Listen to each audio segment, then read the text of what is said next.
అందరికీ నమస్కారం. నేను శిరీష. ప్రస్తుతం మనతో పాటు ఉన్నారు ప్రముఖ ఆధ్యాత్మికవేత్త, శ్రీ శుభంకరి పీఠం వ్యవస్థాపకులు, స్మార్త నరహరి, బ్రహ్మశ్రీ దుగ్గిరాల యాజ్ఞవల్క్య దిలీప్ శర్మ గారు. గురుగారితో మాట్లాడదాం.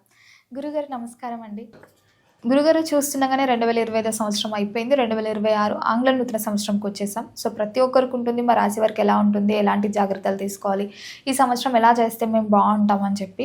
సో ముఖ్యంగా చూసుకుంటే మరి ఈ తులారాశి వారికి 2026 సంవత్సరం ఎలా ఉంటుందంటారు? ఆర్థిక పరంగా, ఆరోగ్యపరంగా ఎలాంటి జాగ్రత్తలు తీసుకోవచ్చు అంటారు? ఓం శుభంకర్యే నమః. తులారాశి వారికి 2026-27 సంవత్సరంలో ఆదాయం 5, వ్యయం 14, రాజ్యపూజ్యం 6, అవమానం 3. ఈ యొక్క తులారాశి వారికి ఈ సంవత్సరములో అనేక ప్రయోజనాలు, లాభాలు కూడా ఉంటాయి. అలాగే ఎటువంటి సందర్భంలో వీళ్ళకి లాభం ఉంటుందంటే, వీళ్ళ జీవితంలో ఇతరులతో పోల్చుకోకుండా వీళ్ళు ఏ ప్రయత్నం చేసినా అది లాభాన్ని వీళ్ళకి సూచిస్తుంది. ఉద్యోగస్తులకి కూడా మంచి అభివృద్ధి, ఒక మంచి గుర్తింపు, కొంచెం ఆర్థికంగా కూడా జీతం పెరిగేటువంటి సందర్భాలు, స్థాన చలనము కూడా ఉంటుంది. అంటే ఉద్యోగపరంగా ఇంకొక దగ్గరికి వెళితే ప్రమోషను, జీతం పెరగటము, అక్కడ మనకున్నటువంటి తెలివితేటలకి ఇంకా ఎక్కువగా మనం సంపాదించుకునేటువంటి అవకాశములు తులారాశి వారికి 2026-27 సంవత్సరంలో పుష్కలంగా కనిపిస్తున్నాయి. అలాగే వ్యాపారస్తులకి కూడా ఈ సంవత్సరము ఈ యొక్క ఫిబ్రవరి మాసం తర్వాత నుంచి జూలై మాసం మధ్యలో వ్యాపారములో చాలా మంచి గుర్తింపు లభిస్తుంది. వీళ్ళ యొక్క అంటే పెద్ద సంస్థలు అయితే కనుక సంస్థను గుర్తించటము, ఏదైనా వీళ్ళు ఇటుపక్క ఈ రంగాల్లోనూ రియల్ ఎస్టేట్ కానీ, మెడికల్ కానీ, లేకపోతే స్కూళ్ళ విభాగంలో ఉన్నా కూడా చాలా చక్కటి లాభాలని వీళ్ళు చూడవచ్చు. అలాగే ఆడవాళ్ళు ఎవరైనా కనుక ఉద్యోగం చేస్తున్నటువంటి వాళ్ళు, లేకపోతే చిన్న వ్యాపారాలు, వాళ్ళకి కూడా ఒక చాలా చక్కటి లాభము, దానితో పాటుగా ప్రోత్సాహం కూడా వస్తుంది. నలుగురికి వీళ్ళు చెప్పగలుగుతారు, ఈ పనిని మనం చేయటం ద్వారా అభివృద్ధి చెందుతాము, చాలా బాగుంటుంది. ఇక్కడ అనవసరమైనటువంటి స్నేహితులు కొంత వీళ్ళకి పరిచయం అవుతారు. తద్వారా వీళ్ళ మూడు అప్పుడప్పుడు ఖరాబ్ చేస్తూ ఉంటారు. ఉరికినా ఏదో కొంత ఉంటారు కదా, ఒక బ్యాచ్, కొంతమంది బయట కొంత బ్యాచ్ తిరుగుతూ ఉంటారు. సో వాళ్ళు ఏంటంటే స్ట్రైట్గా వెళ్ళే వ్యక్తులను ఏదో రకంగా చెడగొట్టడం, వాళ్ళకి టార్గెట్ అని కాదు, స్ట్రైట్గా వెళ్ళటం వాళ్ళకి ఇష్టం లేదు. ఇంకా ఎవరైనా వెళ్తే అది ఎవరైనా సరే వాళ్ళ భవిష్యత్తుని వీళ్ళు టేకప్ చేస్తారు. వాళ్ళని చెడగొట్టాక కొంచెం వీళ్ళకి తృప్తి, అది వీళ్ళు కావాల్సిగా చేయరు. అది ఏంటంటే యాదృచ్ఛికంగా అలా జరిగిపోతుంది, ఎందుకంటే వాళ్ళ మెంటాలిటీ అలాంటిది. సో ఇప్పుడు ఎవరికైనా మంచిగా నీట్గా ఉండేవాడు, ఏదో రోజు ఉద్యోగానికి వెళ్ళి చేసుకొని వచ్చేవాడు, ఏదో పిల్లలతో ఉండేవాడు, సమాజంలో కొంచెం గుర్తింపుగా వాడికి నచ్చరు. ఏదో రకంగా వీడికి కొంచెం ఇలా ఉండకూడదు కదా మనిషి అనేవాడు అని చెప్పి కొంచెం వాడు చెడగొట్టడానికి ప్రయత్నం చేస్తాడు. సో అందుకని అటువంటి మాయలో మాత్రం వీడు పడకుండా ఉంటే కుటుంబ పరంగా కూడా సౌఖ్యంగా ఉంటాడు. అదే చెప్పాను కదా ఇందాక, ఇతరులను ఎక్కువగా మనం నమ్మటం ద్వారా వాళ్ళు చెప్పేటువంటి మాటలు మన మీద ప్రభావం అయితే దాని యొక్క పరిణామం చాలా దారుణంగా ఉంటుంది. మన సొంత బుద్ధి వాడాలి. ఏదైనా ఒక ఆలోచన కుటుంబ పరంగా మనకు వస్తే మనము చర్చించుకోగలగాలి. వాళ్ళ రేపట్లో అంటున్నాం కానివ్వండి, ఆడవాళ్ళకు కూడా అంత ఓపిక ఉండట్ల. చర్చిద్దాము అంటే భార్య సహకరించాలి, ఒకవేళ భార్య చర్చిద్దామంటే భర్త కూడా సహకరించాలి. ఇప్పుడు కాదులే నాకు ఫోన్ చేయాలి, లేకపోతే వాట్సాప్లో పింగ్ చేయంటే ఇంక ఎప్పుడు మాట్లాడితే కదా కొన్ని విషయాలు తెలిసేది. మాట్లాడాలి. అలాగే కుటుంబంతో ఆహ్లాదంగా గడుపుతారు. వివాహాది శుభకార్యాలు ఎక్కువగా వీళ్ళ తులారాశి జాతకుల ఇంట్లో జరుగుతాయి. ఒక శుభకార్యానికి తులారాశి జాతకుల బాధ్యతను కూడా వహిస్తారు. అలాగే పూర్వ ఆస్తులు ఏవైతే కనుక పూర్వ ఆస్తులు ఉంటాయో, తరతరాల నుంచి వచ్చేటువంటి ఆస్తులు కానీ, వాటి మీద కొంత మక్కువ ఉంటుంది. ఎవరికి ఉండదు చెప్పండి? ఎవరికి ఆస్తి ఇచ్చేది కాదు. వేళ రేపట్లో పోయేవాడికి కూడా నాకు ఎంత వస్తుంది అంత వస్తుంది అని చెప్పుకుంటున్న సమాజం. పూర్వ ఆస్తి మనకి కలిసి రావటము అంటే దాంట్లో 10వ భాగాన్ని కానీ ఎంతో కొంత భాగాన్ని మనం ఒక సత్కర్మకి వాడాలి. అది ఎన్నో తరాల నుంచి మనకి అది కలిసి వస్తుంది. ఇప్పుడు అది మనమే మొత్తం మింగేద్దాం అనుకుంటే తప్పు. పూర్వం వాళ్ళందరూ అలా అప్పుడు 100 రూపాయలు పెట్టుకొని ఉంటారు. ఇప్పుడు అది 1 కోటి రూపాయలు అయితే దాంట్లో కొద్ది భాగమైనా సరే ధర్మానికి వాడాలి. వాడతాను సార్, ఈ ఖర్చులు ఈ యాత్రలు వీటికి అన్ని ధర్మకార్యక ఇలా కాదు.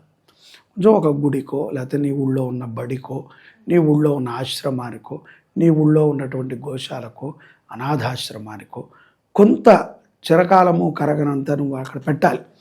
1 లక్ష 2 లక్షలు వాళ్ళకి ఇచ్చి ఫిక్స్డ్ చేయండి అని చేసి ఏదో ఇచ్చి చేశాక రోజు వెళ్ళి అడగకూడదు. నా ఫిక్స్డ్ ఉందా అని చేయించాలి. నాకు బాధ్యతగా ఉండాలి. అలాగే సత్సంగాలకి ఎక్కువగా హాజరవుతూ ఉంటారు. తులారాశి వారికి భక్తి భావన పెరుగుతుంది. ఇక్కడ తులారాశిలో ఉన్నటువంటి పిల్లలు కూడా చాలా తెలివిగా ఉంటారు, చాకచక్యంగా ఉంటారు, చెడు వ్యసనాల నుంచి బయటపడతారు. సో అది చాలా అవసరం కదమ్మా. ఎందుకంటే వ్యసనాలకి గుడ్డ కప్పుకొని బతకటం వేరు, వ్యసనాల నుంచి బయటపడి మన దారిని మనం మలుచుకోవాలి అని అనుకోవాలి. అలా చేయగలిగితే పిల్లలు చాలా మంచి భవిష్యత్తు. అలాగే ప్రేమ వ్యవహారాల యందు కూడా నిర్దిష్టమైనటువంటి ప్రణాళికతో ఉంటారు. తల్లిదండ్రులు ఒప్పుకోకపోతే చేసుకోరనే మనం అనుకోవాలి. ఎందుకంటే ఇక్కడైతే అలా ఉంది. లేదండి మేము తల్లిదండ్రులు ఒప్పుకోకపోయినా చేసుకుంటాం, తులారాశి మాది అని వాళ్ళు అంటున్నారంటే వాళ్ళు ఏదో కొంచెం తేడాగా ఉంది, వ్యవహారం చూసుకోవాలి. తల్లిదండ్రులు ఒప్పించి చేసుకుంటారని చెప్పట్లా, ఒప్పుకోకపోతే వీళ్ళు చేసుకుంటారు. సో కొంచెం మెచ్యూరిటీ లెవెల్స్ గట్టిగానే ఉంటాయి. అలాగే తెలివైనటువంటి వ్యక్తులను ఎక్కువగా కలుస్తూ ఉంటారు. పుస్తకాలను చదవటము, సమాజంలో జరిగేటువంటి ఏదైతే ఈ యొక్క సత్కర్మలు ఉంటాయో దుష్కర్మలు ఉంటాయో వీటి మీద అవగాహనని కూడా పెంచుకుంటారు. ఇది కూడా చాలా అవసరం. ఎందుకంటే ఇవాళ రేపట్లో అన్నీ నాకు తెలుసండి, నా ఇంటి వరకు అంటే కష్టం. ఏది బయట చెడు జరుగుతోంది, ఎక్కడ మంచి జరుగుతుంది, దీనిని కూడా మనం పరీక్షించాలి. అలాగే ఇతర చెడు వ్యవహారాల మీద పెద్దగా వీళ్ళకి దృష్టి వెళ్ళదు. సహజంగా చాలామందికి ఏదో అది చేయాలి ఇది చేయాలి, లేకపోతే ఇక్కడికి వెళ్ళాలి అక్కడికి వెళ్ళాలి, ఒకళ్ళని చెడగొట్టాలి అని వీళ్ళు అనుకోరు. కానీ వీళ్ళ యొక్క మాటల చేత కొంతమంది మంచి మార్గంలోనే ఉంటారు అని మనం అనుకోవచ్చు. దైవభక్తితో ఉంటారు కాబట్టి ఇది యొక్క గోచారము రీత్యా ఉన్నటువంటి ఫలితం. జన్మజాతకము రీత్యా వాళ్ళకి ఎలా ఉన్నదో తెలియదు. ఇక రాజకీయ రంగంలో ఉన్నవారికైతే పైరవీల మీద ఈ యొక్క కమిషన్ల మీద చాలా సంపాదించగలుగుతారు. అలాగే కూడా మంచి గుర్తింపు కూడా వస్తుంది. అలాగే సంవత్సరం ఆఖరి లోపల దొరికిపోతారు కూడా. సో 2 రకాల ప్రమాదాలు ఉన్నాయి. స్త్రీల మాయలో పడితే కనుక రాజకీయ నాయకులు అతఃపాతాళానికి వెళ్ళటమే మరొక మార్గమే లేదు. కొన్ని విషయాల యందు కోపంగా గట్టిగా మనం మాట్లాడితే విజయం వస్తుంది అనుకుంటే అందరూ అట్లాగే మాట్లాడతారు. నిజం చెప్పగలగాలి, నిజం నిదానంగానే చెప్పాలి. కోపం అబద్ధాన్ని నువ్వు గట్టిగా చెప్తేనప్పుడు అర్థమైపోతుంది. ఎందుకంటే నిజమే కదా, ఎట్టి పరిస్థితుల్లోనూ దాని యొక్క రూపం తెలిసిపోతుంది. అలాగే పురాతనమైనటువంటి గుళ్ళని దర్శించడం మీద కూడా వీళ్ళకి ఎక్కువగా ఉంటుంది. పెద్ద ఆడవాళ్ళు కూడా ఒక 30 సంవత్సరాలు పైబడిన వాళ్ళు, 20 సంవత్సరాలు పైబడిన వాళ్ళు కూడా ఈ కళాత్మకమైనటువంటి విద్యల మీద కొంత మక్కువ చూపుతారు. భరతనాట్యం నేర్చుకోవటం కానీ, సంగీతం కానీ, భగవద్గీతను నేర్చుకుంటాం కానీ వీటి మీద కొంత మక్కువని చెప్తారు. అలాగే ఓవరాల్గా అయితే కనుక లాభము బాగానే కనబడుతోంది. చాలా చక్కటి సంవత్సరముగా తులారాశి వారిది మనం అనుకోవచ్చు.